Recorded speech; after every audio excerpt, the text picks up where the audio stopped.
ધોરણ 9 ગણિત વર્ષ 18-19 પ્રકરણ 1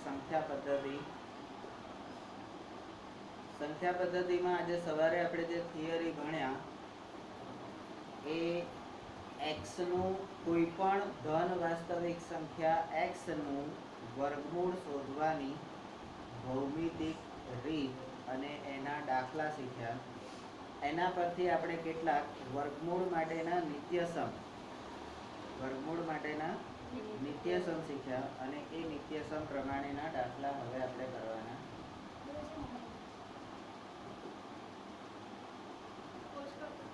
નહીં જોઈ તો અહીંયા 18 નંબરના પાના ઉપર 28 નંબરના પોઈન્ટમાં તમને 6 નિત્યસમ એટલે અવયવ સૂત્ર અથવા તો ઘાતાંકના નિયમોના આધારે કેટલાક વર્ગમૂળના સૂત્રો એ આપેલા છે. હવે ઉદાહરણ 16 જે છે, નીચેના પ્રશ્નોમાં સાદું રૂપ આપો. એટલે અહીંયા આપણે બહુ લાંબી વિધિ કરવાની નથી. તમે અહીંયા જોઈ શકો છો કે અહીંયા જે તમને આપેલું છે, પહેલો દાખલો જે છે તો એ તમને a વત્તા b એક કૌંસમાં છે અને c વત્તા d એ બીજા કૌંસમાં છે. કારણ કે ચારે ચાર જે રકમ છે એ જુદી જુદી છે. બરાબર? તો એ તમારે કયા નિયમ પ્રમાણે એટલે કયો સૂત્રનો ઉપયોગ કરવાનો છે? તો કે સૂત્ર નંબર 5 નો ઉપયોગ કરવાનો છે. તો જો તો અંદર સૂત્ર નંબર 5 કયું છે? સૂત્ર નંબર 5 કયું છે? હા, બરાબર. તો એનો ઉપયોગ કરો. એટલે એમાં શું કરવાનું છે? તો વચ્ચેનું જે સ્ટેપ છે એ સ્ટેપ હવે હું અહીંયા આગળ મૂકું છું. તો હું શું કરીશ? પહેલા કૌંસની પહેલી સંખ્યા એનાથી બીજો આખો કૌંસ એને ગુણવાનો છે અને વત્તા પહેલા કૌંસની બીજી સંખ્યા એનાથી બીજો આખો કૌંસને ગુણવાનો છે. બરાબર? તો આનાથી આ અને આનાથી આ. તો હવે અહીંયા તમે જુઓ તો 5 દુ 10 તો આવી ગયા 10. 5 અને વર્ગમૂળમાં 5 એ પણ આવી ગયા. વત્તા 2 રૂટ 7 આવી ગયા અને 7 અને 5 એટલે 7 પંચા 35 તો વર્ગમૂળમાં 35. તો તમારું આ સાદું રૂપ અપાઈ ગયું. પણ એ સાદું રૂપ આપણે કયા સૂત્રના આધારે આપ્યું? સૂત્ર નંબર 5. હવે તમે બીજો દાખલો જુઓ તો એમાં તમે જોઈ શકો છો કે બધી રકમ જે છે બંને બાજુના બંને કૌંસ, તો આપણે 5 ને a કહીએ અને વર્ગમૂળમાં 5 ને b કહીએ. તો અહીંયા a વત્તા b અને a ઓછા b આવું એક સૂત્ર છે. તો a વત્તા b અને a ઓછા b એટલે કયું સૂત્ર છે? હા, બરાબર. એટલે સૂત્ર નંબર કયું આવશે અહીંયા? સૂત્ર નંબર 4. તો સૂત્ર નંબર 4. હવે હું શું કરીશ અહીંયા? તો અહીંયા પણ મારે એ જ વસ્તુ કરવાની છે કે આ પહેલા કૌંસનો બીજા આખા કૌંસ જોડે અને પહેલા કૌંસના બીજા પદને બીજા આખા કૌંસ જોડે. તો એ અહીંયા આગળ હું કરીશ. તો 5 × 5 માઇનસ વર્ગમૂળમાં 5 વત્તા વર્ગમૂળમાં 5 × 5 માઇનસ વર્ગમૂળમાં 5. હવે તમે જુઓ કે 5 × 5 = 25. બરાબર? 5 × 5 = 25. હા, તો અહીંયા આગળ એક સૂત્ર હજી ઉમેરાશે એટલે અહીંયા આગળ 5 નો વર્ગ થશે ઓછા 5 × વર્ગમૂળમાં 5 વત્તા હવે આ 5 અને વર્ગમૂળમાં 5 તો એ પણ વત્તા 5 ગુણ્યા વર્ગમૂળમાં 5 અને ઓછા વર્ગમૂળમાં 5 નો વર્ગ, વર્ગમૂળમાં 5 નો વર્ગ. હવે આ બે ઉડી ગયા તો હવે તમારે શું રહેશે? 5 નો વર્ગ ઓછા વર્ગમૂળમાં 5 નો વર્ગ. તો 5 નો વર્ગ એટલે 25 અને વર્ગમૂળમાં 5 નો વર્ગ એટલે 5. તો 25 માંથી 5 જાય તો જવાબ આવશે 20. શું બોલ? હા, તો એ વર્ગમૂળ, આ વર્ગમૂળ અને આ વર્ગમૂળ, તો એ વર્ગમૂળનો વર્ગ કર્યો. સાંભળ, પહેલા √5 નો વર્ગ થયો. તો હવે √5 નો વર્ગ કાઢી નાખ્યો ત્યારે તો 5 થયા ને. આ અહીંયા આગળ આ સ્ટેપ આવ્યો √5, એનો આ ને આ નીકળી ગયું ત્યારે 5 આવ્યા ને, બરાબર? અથવા તો તમે આ રીતે પણ કરી શકો, √5 ગુણ્યા √5 તો એના બરાબર 5.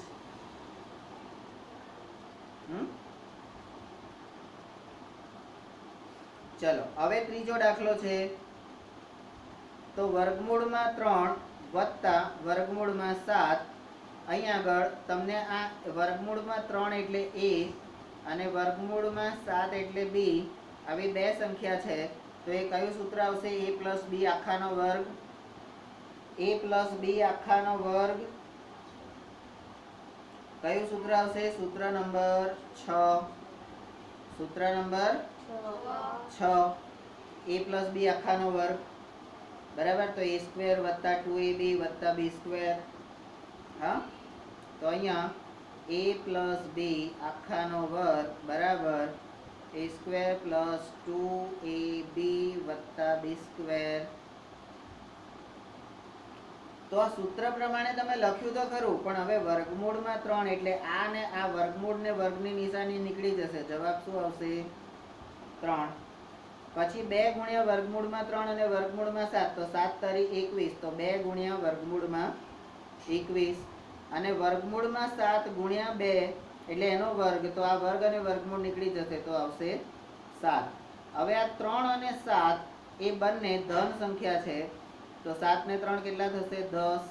10 વત્તા 2 ઇન્ટુ વર્ગમૂળમાં 21. આ તમારો જવાબ આવ્યો. હવે ચોથો દાખલો જુઓ. તો ચોથા દાખલામાં a - b અને a + b. હા, તો કયો નિત્યસમ? સૂત્ર 3 પરથી.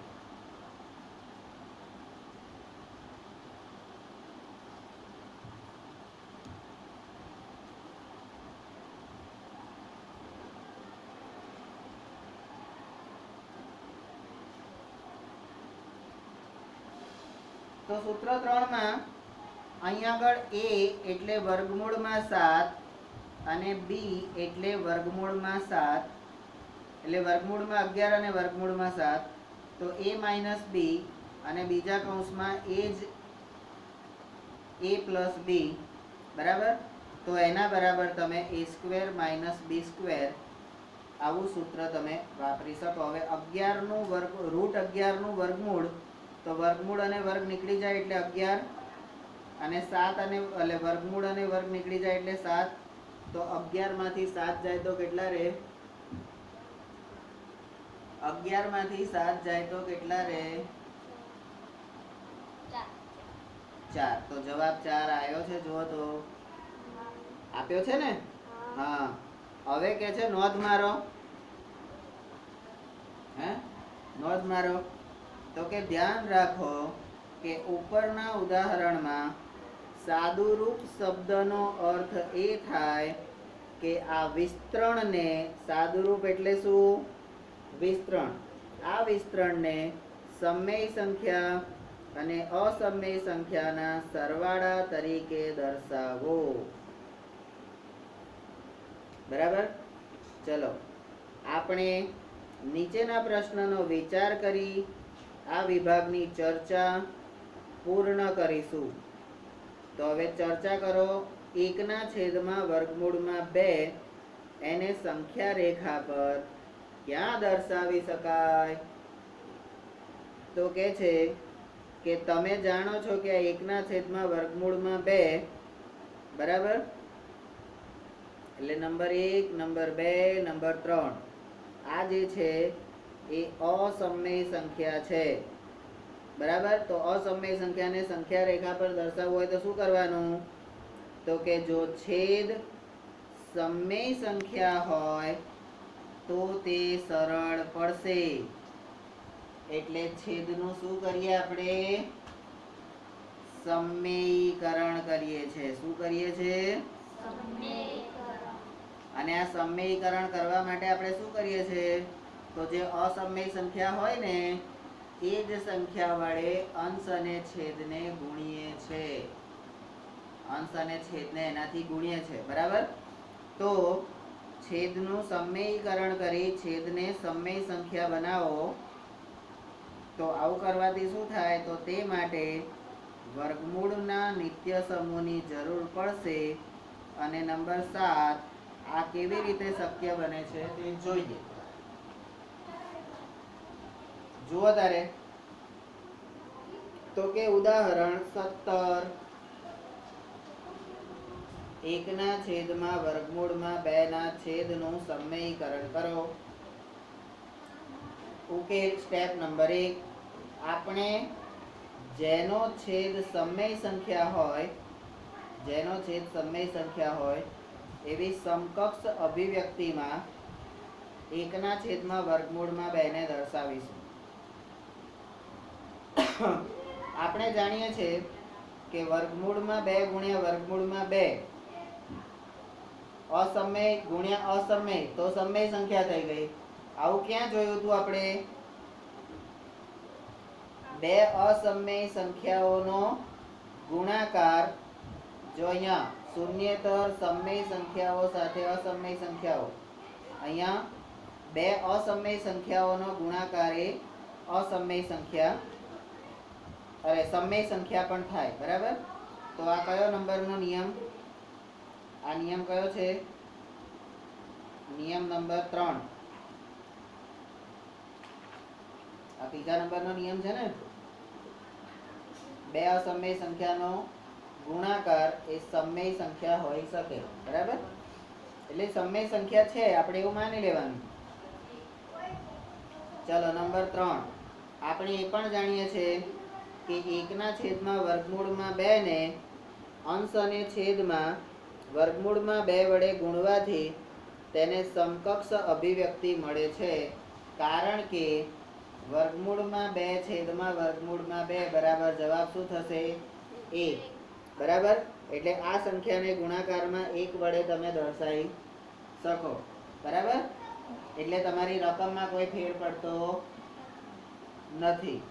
હા, નંબર 4.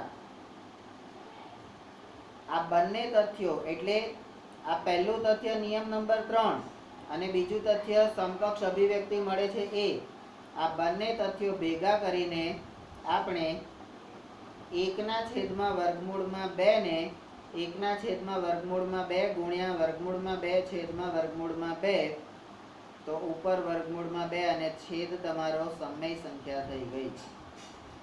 છેદ શું થઈ ગઈ? સમય સંખ્યા. નંબર 5. આ સ્વરૂપમાં, એટલે હવે આ p/q થઈ ગયું. થઈ ગયું. હા, અને આ q જે છે એ ધન સંખ્યા થઈ. આ 2 એટલે ધન સંખ્યા થઈ ગઈ. બરાબર, શૂન્યેતર ધન. q એટલે શૂન્યેતર ધન, શૂન્ય સિવાયની ધન. બરાબર, તો એને સંખ્યા રેખા પર હવે નિરૂપણ કરવું સહેલું થઈ જાય છે. બરાબર, નંબર 6. આ સંખ્યા એ 0 અને 2 એનું મધ્ય બિંદુ છે. 0 અને 2 નું મધ્ય બિંદુ છે. બરાબર, ઉદાહરણ 18. 1/2 નું સમયીકરણ કરો. બરાબર, અહીંયા આગળ આ વસ્તુમાં હવે ખાસ ધ્યાન રાખવાનું. ઉકેલ આપણે ઉપરના નિત્યસમ 4 આ રહ્યો. બરાબર, એનો ઉપયોગ કરીશું. નિત્યસમ 4 કયો છે તો અહીંયા લખી દેવાનો a વત્તા વર્ગ અરે a સ્ક્વેર અરે હા a વત્તા વર્ગમૂળમાં b અને a ઓછા વર્ગમૂળમાં b બરાબર a સ્ક્વેર માઇનસ b. આ તમારો નિત્યસમ 4 છે. તો અહીંયા આપણને 1/2 વત્તા એટલે a વત્તા વર્ગમૂળમાં b આવું આપેલું છે. તો આપણે ગુણાકારમાં શું લેવું પડશે તો કે વિરોધીનો વ્યસ્ત. વિરોધી એટલે આ જે છેદમાં જે સંખ્યા આપેલી છે છેદની સંખ્યાના વિરોધી સંખ્યા વડે અંશ અને છેદને ગુણવા. બરાબર, તો અહીંયા 2 + 3 છે તો 2 માઇનસ વર્ગમૂળમાં 3. તો એનો ગુણાકાર ભાગાકાર કરવાથી આપણને શું મળે તો સ્ટેપ નંબર 1 પછી સ્ટેપ નંબર 2 અને અહીંયા સ્ટેપ નંબર 3 1/2 વત્તા વર્ગમૂળમાં 3 ગુણ્યા 2 માઇનસ વર્ગમૂળમાં 3. હવે આ જે નીચે જે બે કૌંસ બન્યા એના બરાબર તમે a સ્ક્વેર માઇનસ b એટલે 2 નો વર્ગ એટલે આના પછીનું સ્ટેપ કયું આવશે તો કે 2 માઇનસ વર્ગમૂળમાં 3 છેદમાં 2 નો વર્ગ માઇનસ વર્ગમૂળમાં 3 નો વર્ગ. હવે આ વર્ગમૂળમાં 3 નો વર્ગ એટલે 3 થઈ જશે. તો આના પછી તમે આ લખી શકો કે 2 માઇનસ વર્ગમૂળમાં 3 છેદમાં 2 નો વર્ગ 4 માઇનસ 3. હા, હવે 4 માઇનસ 3 એટલે શું થયું 1. 4 માઇનસ 3 એટલે તો તમે જે ધાર્યું એ સંખ્યા તમને મળી ગઈ. બરાબર, ચાલો ઉદાહરણ 19. 5/3 વર્ગમૂળમાં 3 ઓછા વર્ગમૂળમાં 5 એના છેદનું સમીકરણ કરવાનું છે. તો અહીંયા નિત્યસમ 3 કોણ છે નિત્યસમ 3 કોણ છે કઈ છે નિત્યસમ 3 ક્યાં છે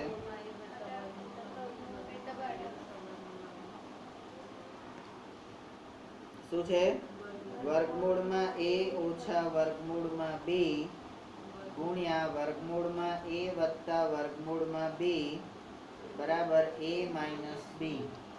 આ નિત્યસમ છે. આપણે કેમ નિત્યસમ 3 લખીએ છીએ તો એવી રીતે લખવાથી આપણને વારે ઘડીએ લખીએ તો યાદ રહી જાય ને. હે, તું તારું નામ સોનલ કેટલી વાર અત્યાર સુધી લખ્યું છે 10,000 વખત લખ્યું છે ને બાલ મંદિરથી અત્યાર સુધી. તો હવે તને લખવાનું કે સોનલ લખ તો તને આવડે કે ના આવડે એવી વાત છે. બરાબર, તો હેડો તારે સ્ટેપ નંબર 1 પછી નિત્યસમ આવ્યો. હવે અહીંયા સ્ટેપ નંબર 2 તો આ પછી સ્ટેપ નંબર 3 તો એનું વિરોધી વર્ગમૂળમાં 3 વત્તા વર્ગમૂળમાં 5 એનાથી એને અંશ અને છેદને ગુણો. બરાબર, તો ઉપર હવે 5 ગુણ્યા વર્ગમૂળમાં 3 વત્તા વર્ગમૂળમાં 5 અને આની વચ્ચેનું સ્ટેપ કયું આવશે તો કે 5 ગુણ્યા વર્ગમૂળમાં 3 વત્તા વર્ગમૂળમાં 5 છેદમાં અહીંયા વર્ગમૂળમાં 3 નો વર્ગ ઓછા વર્ગમૂળમાં 5 નો વર્ગ. હવે આ વર્ગ અને વર્ગમૂળ નીકળી ગયા એટલે 3 ઓછા 5 આવ્યા. હવે આ 3 ઓછા 5 એટલે તમારા -2 થાય. -2 પણ તમારો છેદ એ ધન વાસ્તવિક સંખ્યા એટલે ધન સંખ્યા જ હોવો જોઈએ p/q. બરાબર, એટલે એ માઇનસ એટલે એને વિરોધી લઈ લેવાનો. બરાબર, તો -5/2 ગુણ્યા વર્ગમૂળમાં 3 પ્લસ વર્ગમૂળમાં 5. ઉદાહરણ 20. 1/7 વત્તા 3 ઇન્ટુ વર્ગમૂળમાં 2 એના છેદનું સમીકરણ કરો. સ્ટેપ નંબર 1 રકમ છે a. સ્ટેપ નંબર 2 માં એનું વિરોધી a વત્તા b અને a ઓછા b, તો a ઓછા b થી તમારે ઉપર નીચે ગુણવાના, બરાબર. અહીંયા આગળ એના પછીનું જે સ્ટેપ છે એ 7 માઇનસ 3 વર્ગમૂળમાં 2 છેદમાં 7 નો વર્ગ માઇનસ 3 નો વર્ગ અને વર્ગમૂળમાં 2 નો વર્ગ, એટલે 7 નો વર્ગ એટલે 49, બરાબર. તો 7 ઓછા 3 વર્ગમૂળમાં 2, 7 નો વર્ગ એટલે 49 માઇનસ 3 નો વર્ગ એટલે 9 અને વર્ગમૂળમાં 2 એટલે 2. તો હવે તમારો આ જવાબ અહીંયા આગળ આવ્યો 49 માઇનસ 18, બરાબર. તો એ કેટલા આવે? 31.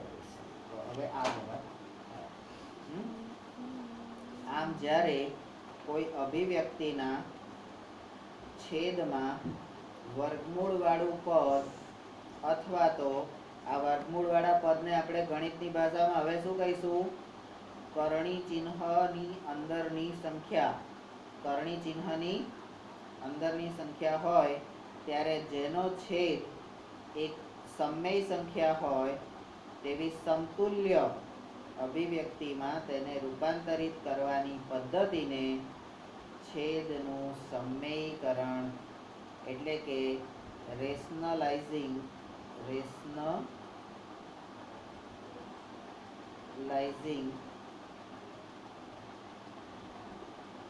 the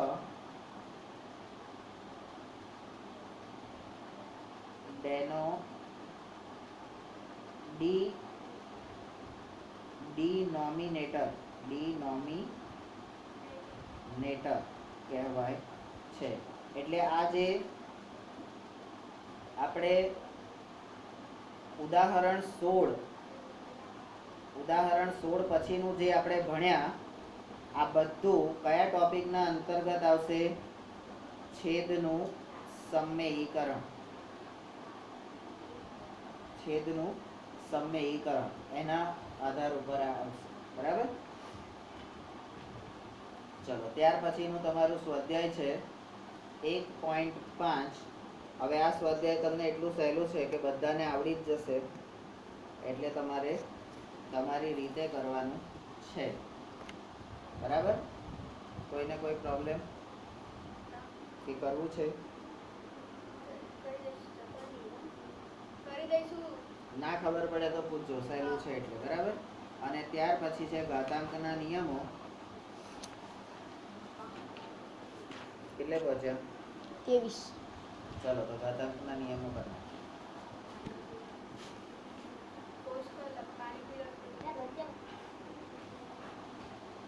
તમારા ચેપ્ટરનો છેલ્લો ટોપિક 1.6 વાસ્તવિક સંખ્યાઓ માટે ઘાતાંકના નિયમો. આપણે નાના હતા ત્યારે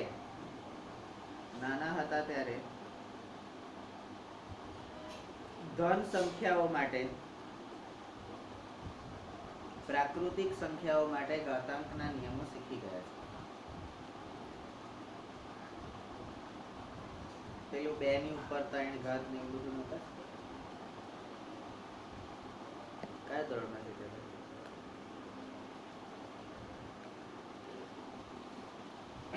ચલો, તો અહીંયા હું હવે મારી સિસ્ટમથી તમને જે રીતે કરવાનું છે ને એ સિસ્ટમથી જ કરું છું. એટલે પહેલા હું આ નિયમો લઈ લઉં છું. તમે નીચે દર્શાવેલા અગાઉના ધોરણોમાં શીખેલા એ ઘાતાંકના નિયમોનો ઉપયોગ કર્યો હશે, બરાબર. અહીંયા a n અને m આ બધી કોણ છે? પ્રાકૃતિક સંખ્યા. અને પ્રાકૃતિક સંખ્યામાં કોનો સમાવેશ થાય?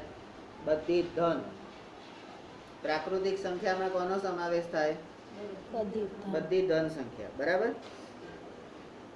પછી કે છે તમને યાદ પણ હશે, બરાબર. એટલે મારે અહીંયા આગળ નંબર 1 અહીંયા આપવો છે.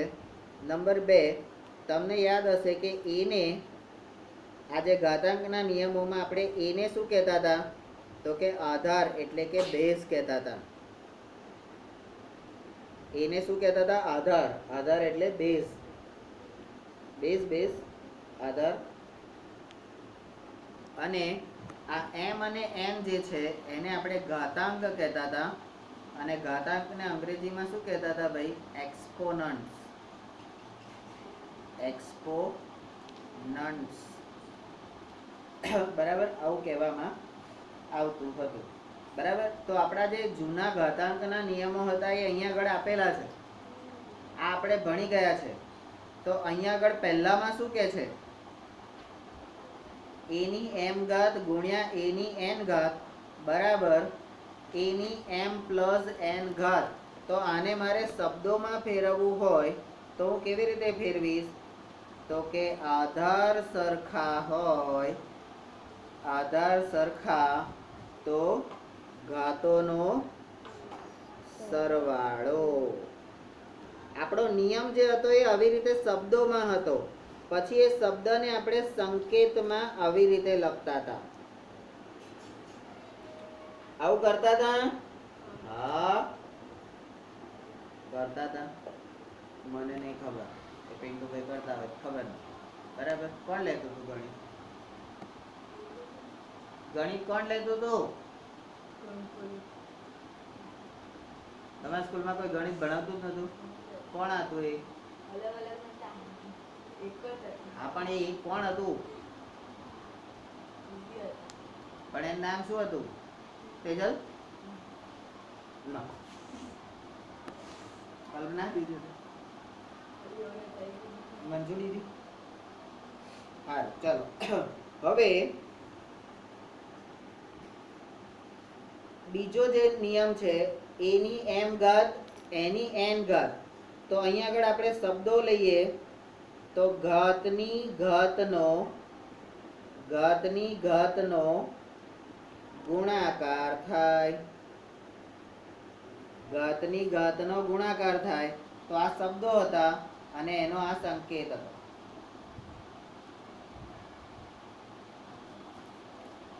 કલ્પના કહેશે કે એવું લઈ આવે છે ને ખબર નહીં પડતી. બરાબર, પછી કે છે અહીંયા આધાર સરખા તો ઘાતોની બાદબાકી. ઘાતોની બાદબાકી. પણ આ શેમાં? તો કે ઉપરમાં ગુણાકારમાં અને અહીંયા ભાગાકારમાં. બરાબર, a ની m ઘાત છેદમાં a ની n ઘાત. એટલે બંનેનો આધાર સરખો ઉપર નીચે એ બંને એ છે તો ઘાતોની શું થઈ જાય? બાદબાકી થઈ જાય. જ્યાં m ગ્રેટર ધેન n. અહીંયા આગળ 3 વિકલ્પ મળતા હતા. m ગ્રેટર ધેન n, બીજું n ગ્રેટર ધેન m અને ત્રીજું m બરાબર n. આવા 3 બીજા મળતા હતા આપણને જે તે વખતે. પછી કે છે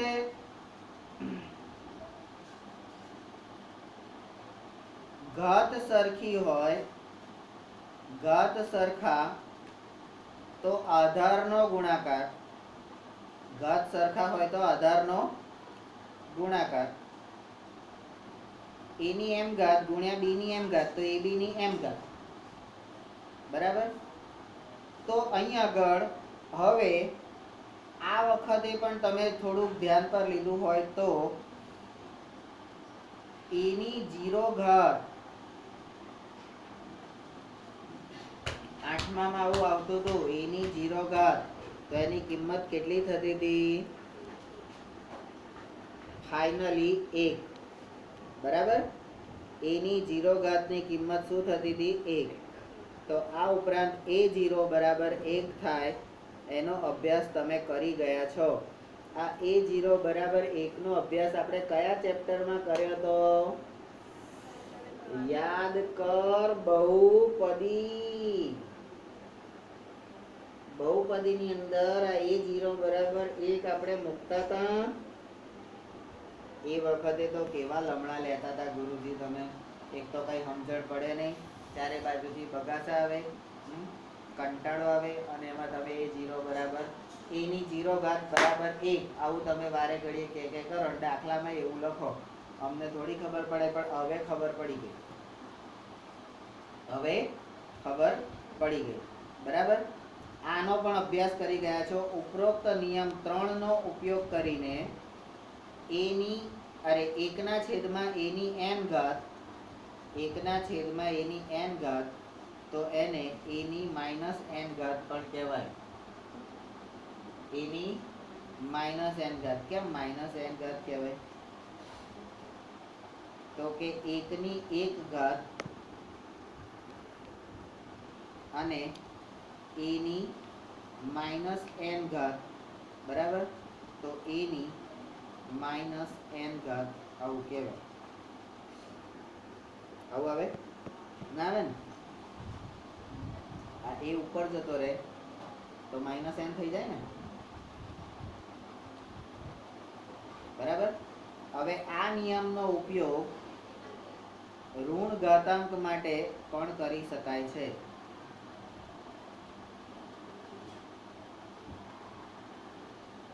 ઋણ ઘાતાંક, બરાબર. તો ઉપર આપણે ધન ઘાતાંક જોયું, એટલે હવે આપણે આ જે ઘાતાંકના જે 4 નિયમો અને a0 બરાબર 1 અને ઋણ ઘાતાંક વાળું જે પદ છે એનો ઉપયોગ કરી અને હવે આપણે કેટલીક સંખ્યાઓનું સાદુરૂપ, એટલે પહેલું આ લેવાનું,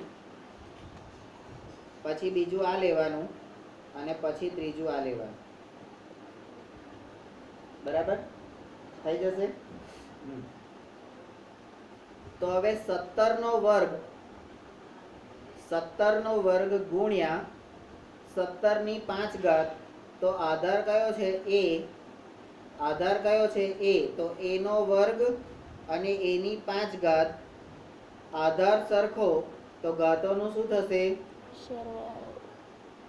આધાર સરખો તો ઘાતોનો, એટલે અહીંયા આગળ આ જે પહેલું છે એ શેના પરથી આવશે? તો કે સૂત્ર 1 પરથી. તો અહીંયા શું આવશે? તો કે 17 2 વત્તા 5, 17 ની 2 વત્તા 5 ઘાત, એટલે 2 વત્તા 5 એટલે 17 ની 7 ઘાત, બરાબર. ચલો બીજું, તો અહીંયા 5 એટલે ઘાતના ઘાતનો, એટલે અહીંયા આગળ સૂત્ર 2 પરથી ઘાતના ઘાતનો ગુણાકાર થાય, બરાબર. તો 5 એની 2 ગુણ્યા 7 ઘાત, એટલે 5 દુ એટલે 7 દુ 14. ત્રીજો છે તો કે આધાર સરખો તો ભાગાકારમાં શું થાય? તો કે ઘાતની બાદબાકી થાય. તો કે કઈ આગળ? સૂત્ર નંબર 3, બરાબર. તો કે 23 ઉપર 10 માઇનસ 7, તો 23 ની કેટલી ઘાત? 3 ઘાત, બરાબર. 10 માઇનસ 7 થશે ને, 10 અને 7. અને ચોથું છે તો કે a અને b, તો એ છે તમારું સૂત્ર નંબર 4, બરાબર. તો આ અહીંયા ઘાત સરખી તો આધારનો ગુણાકાર થાય, તો 7 ગુણ્યા 9 એની 3 ઘાત, તો 9 સીતા 63 એની 3 ઘાત, બરાબર. આનો ઉપયોગ કરીને તમે આ મેળવ્યું, પણ આપણે આનો ઉપયોગ કરીને આ મેળવ્યું. હવે આપણે માઇનસ માટે જઈએ છીએ. તો હવે 17 માં જોઈ લો, નીચે માઇનસ ઉદાહરણમાં. તો અહીંયા તમે શું કરો? તો કે આધાર સૂત્ર 1 પ્રમાણે, સૂત્ર 1 પરથી આધાર સરખો 17, તો 2 માઇનસ 5, 2 માઇનસ એટલે 2 પ્લસ માઇનસ 5, 2 પ્લસ માઇનસ 5, તો એને સાદું રૂપ આપતા શું થશે?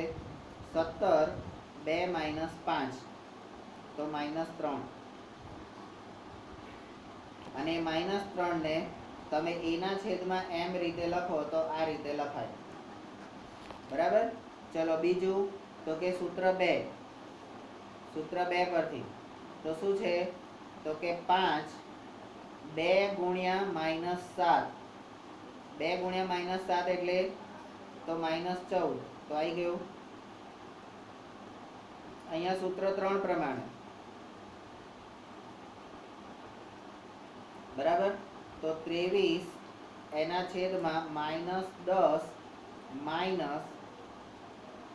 -7 બરાબર તો -10 અને માઇનસ માઇનસ હા માઇનસ માઇનસ પ્લસ થઈ જશે હા પણ અહીંયા તો 7 છે ને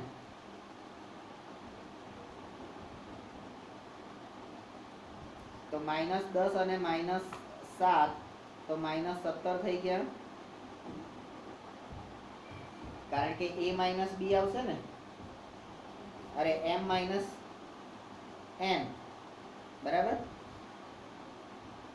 તો અહીંયા આગળ તમારું કયું આવશે n માઇનસ m એવું આવશે ને કોઈ બી રીતે કરો તો પણ તમારો જવાબ તો સેમ જ આવશે બરાબર ચલો ચોથું ઉદાહરણ છે તો એની અંદર શું છે તો કે સૂત્ર 4 પરથી તો કે 7 ગુણ્યા 9 અને -3 ઘાત તો 9 સીધા 63 એની -3 ઘાત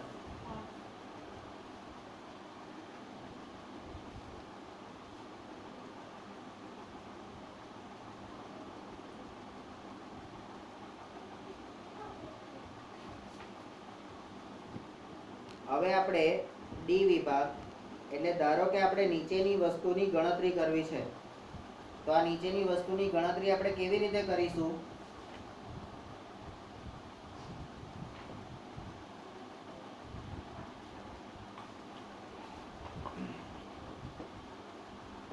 તો અહીંયા જે આ રકમો આપેલી છે એની ગણતરી ક્યાંય આપેલી નથી તો હું તમને એક શીખવાડું છું અહીં શીખવાડું કે અહીંયા જ શીખવાડું ને જો તમારી પહેલો દાખલો છે 2 ની 2/3 ઘાત ગુણ્યા 2 ની 1/3 ઘાત તો સૂત્ર 1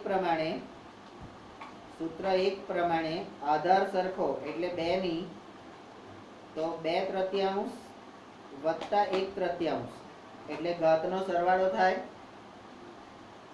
હવે એની અંદર પણ તમે જુઓ તો 2 ની છેદ બંનેનો સરખો છે એટલે ઉપર 3 થઈ ગઈ એટલે નીચે 3 અને ઉપરનો સરવાળો 2 વત્તા 1 બરાબર તો 2 ની 3/3 ઘાત એટલે 2 ની 1 ઘાત થઈ ગઈ તો 2 ની 1 ઘાત એટલે જવાબ શું આવશે 2 ખબર પડી ગઈ ચલો હવે એવી રીતે ઘાતની ઘાતનો ગુણાકાર થાય તો એ કયું તો કે સૂત્ર 2 પ્રમાણે તો અહીંયા 3 કૌંસમાં 1/5 ગુણ્યા 4 બરાબર તો અહીંયા જવાબ શું આવશે 3 એની ઉપર 4/5 ઘાત બરાબર અહીંયા આગળ સૂત્ર 3 પ્રમાણે તો અહીંયા શું આવશે આધાર સરખો 7 તો ઘાતોની બાદબાકી 1/5 ઓછા 1/3 હવે અહીંયા આગળ ઘાત સરખી નથી આ m અને n છે બરાબર તો શું કરવાનું તો કે લસા લેવાનો તો કે 7 અહીંયા 3 પંચા 15 અહીંયા આગળ 3 ગુણાશે અને અહીંયા આગળ 5 ગુણાશે બરાબર તો તમારો જવાબ શું આવશે 7 આધાર અને -2 ની 15 ઘાત એટલે -2/15 બરાબર ચોથો દાખલો છે તો સૂત્ર 4 પ્રમાણે બરાબર તો કે 13 અને એની આધાર એટલે ઘાત છે 1/5 ઘાત તો 13 × 17 એટલે કેટલા થાય 13 × 17 જે જવાબ આવતો હોય એ લખી અને એની 1/5 ઘાત બરાબર તો 13 × 17 એટલે 13 × 130 અને 13 સીતા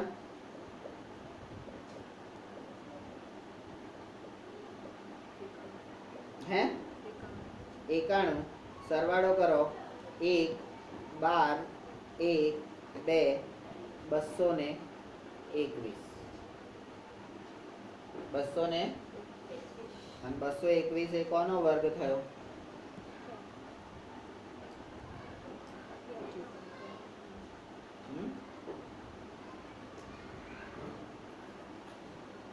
નહીં ખબર ને તો કશો વાંધો નહીં, જેટલું હોય એટલું રાખવાનું. બરાબર. હવે ડી પછી ઈ વિભાગ આવ્યો. હવે આપણે આગળ કેવી રીતે વધીશું? આ બધું તો આવ્યું, હવે આગળ કેવી રીતે વધીશું? તો કે આધાર જે છે એ ધન વાસ્તવિક સંખ્યા હોય અને ઘાતાંક જે છે એ સમય સંખ્યા હોય ત્યારે આપણે જેવો અગાઉ અભ્યાસ કર્યો છે એવા ઘાતાંકના નિયમોનો વિસ્તાર કરીશું. નંબર 1. હવે પછી તમે ઘાતાંક વાસ્તવિક સંખ્યા હોય એ પ્રમાણેના નિયમનો વિસ્તાર કરશો. કારણ કે આપણે આખા ચેપ્ટરમાં શું કરવાનું છે? કોઈ પણ નિયમ કોના આધારે લેવાનો છે? વાસ્તવિક સંખ્યાઓના આધારે. બરાબર. ચલો નંબર 3. પરંતુ આ નિયમોને દર્શાવતા પહેલા, આ નિયમોનું જ્ઞાન મેળવતા પહેલા એ જાણવું જરૂરી છે કે 4ની 3/2 ઘાત એનો અર્થ શું થાય? 4ની 3/2 ઘાત એનો અર્થ શું થાય? અને એના માટે એમ કહે છે કે આપણે એ અંગે થોડુંક કાર્ય કરવું પડશે. તો શું કાર્ય કરાવડાવે છે એ જોઈ લો. હા, શું કાર્ય કરાવડાવે છે? તો કે વિભાગ 1.4 માં, એટલે આનો નંબર કયો આવશે? નંબર 5. વિભાગ 1.4. 1.4 કયો હતો ભાઈ? તમારો વિભાગ 1.4 ટોપિક નંબર 1.4 કયો હતો? સંખ્યા રેખા પર વાસ્તવિક સંખ્યાનું નિરૂપણ. તો અહીંયા લખવાનું ને, સંખ્યા રેખા પર વાસ્તવિક સંખ્યાનું નિરૂપણ. બરાબર. તો એમાં વાસ્તવિક સંખ્યા a greater than 0, અહીંયા નિશાની છે ગ્રેટર ધેન, એના માટે a નું n મૂળ એને નીચે પ્રમાણે વ્યાખ્યાયિત કર્યું છે. નંબર 6. એટલે અહીંયા આગળ 5માં આને આપણે a કહીશું તો આને આપણે b કહીએ, કારણ કે આખી ક્રિયા છે ને. તો a greater than 0 એક વાસ્તવિક સંખ્યા છે, n એક ધન પૂર્ણાંક છે. જ્યારે b ની n ઘાત બરાબર a હોય ત્યારે a નું n મૂળ બરાબર b થાય, જ્યાં b greater than 0. આ નિયમ આગળ આપણને આવી ગયો છે. Number c. ઘાતાંકની ભાષામાં આપણે a ના n મૂળને a ની 1/n ઘાત લઈએ છે. બરાબર. હવે એનું ઉદાહરણ તો 6 નું ઉદાહરણ તો અહીંયા d. તો 2 નું ઘનમૂળ બરાબર 2/1/3 ઘાત. એવી રીતે 4ની 3/2 ઘાત, એને આપણે બે રીતે વિચારીશું. તો 4ની 3/2 ઘાત, અથવા તો એને આ રીતે કે 1/2 × 3 ઘાતોનો ગુણાકાર. બરાબર. આ રીતે પણ થાય. તો આ રીતે તમે કરો તો 2/3 ઘાત. આ 2/3 ઘાત કેવી રીતે થઈ ગઈ? તો એ તમારે અહીંયા આગળ જોઈ શકો છો કે 4 એટલે શું? તો કે 2 નો વર્ગ અને એની 1/2 ઘાત. 4 એટલે 2 નો વર્ગ, એની 1/2 ઘાત અને એની 3 ઘાત. તો આ 2 ને 2 ઉડી ગયા એટલે 2/3 ઘાત થઈ ગઈ. બરાબર. અને 2/3 ઘાત થાય એટલે એનો જવાબ શું આવે? 8. તો 4ની 3/2 ઘાત, એને તમે 4ની 3 ઘાત અને 1/2 ઘાત એ રીતે પણ લઈ શકો. અહીંયા 64 થયા. બરાબર. તો અહીંયા 64 પછી શું થાય? તો કે 64 એટલે શું? તો કે 8 નો વર્ગ અને એની 1/2 ઘાત, આ 2 ને 2 નીકળી ગયા એટલે 8ની 1 ઘાત, એટલે જવાબ આવે 8. તો આ બે રીતે, રીત 1 અને રીત 2, આ બંને રીતે એનો જવાબ મેળવી શકાય છે. બરાબર. તો E પછી F. આ પરથી એની વ્યાખ્યા આપણે નીચે મુજબ મળે. તો વ્યાખ્યા એટલે આપણો ટોપિક જે છે આ રહ્યો, જો a ગ્રેટર ધેન 0 એક વાસ્તવિક સંખ્યા હોય, m અને n જેમને એક સિવાયના કોઈ પણ સામાન્ય અવયવ ન હોય એવા પૂર્ણાંક હોય, અને n ગ્રેટર ધેન 0 હોય તો a ની m છેદમાં n ઘાત બરાબર a નું n મૂળ એની m ઘાત બરાબર, એટલે આ રીત 1, અને a ની m ઘાત એનું n મૂળ એટલે રીત 2. બરાબર.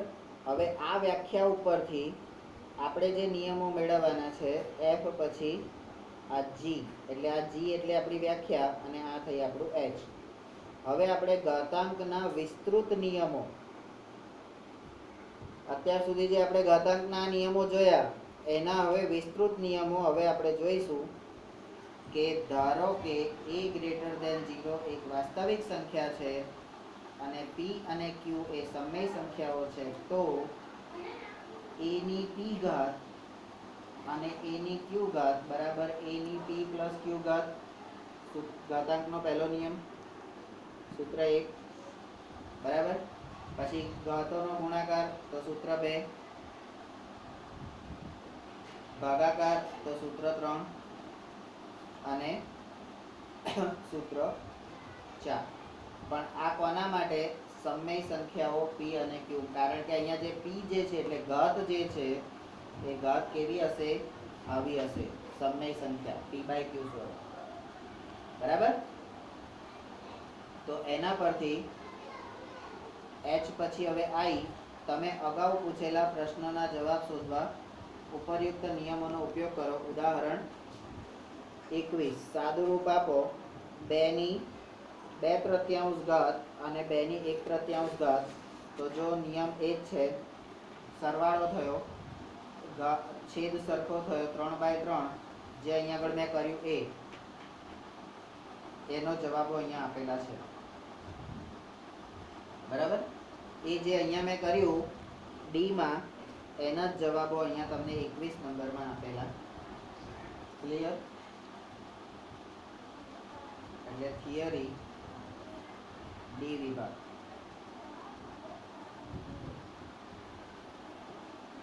તો આ સાથે ધોરણ 9 ના સેમિસ્ટર 1 ના ગણિતની પૂર્ણાહુતિ થઈ. તો બોલો કૃષ્ણ કનૈયા લાલ કી જય.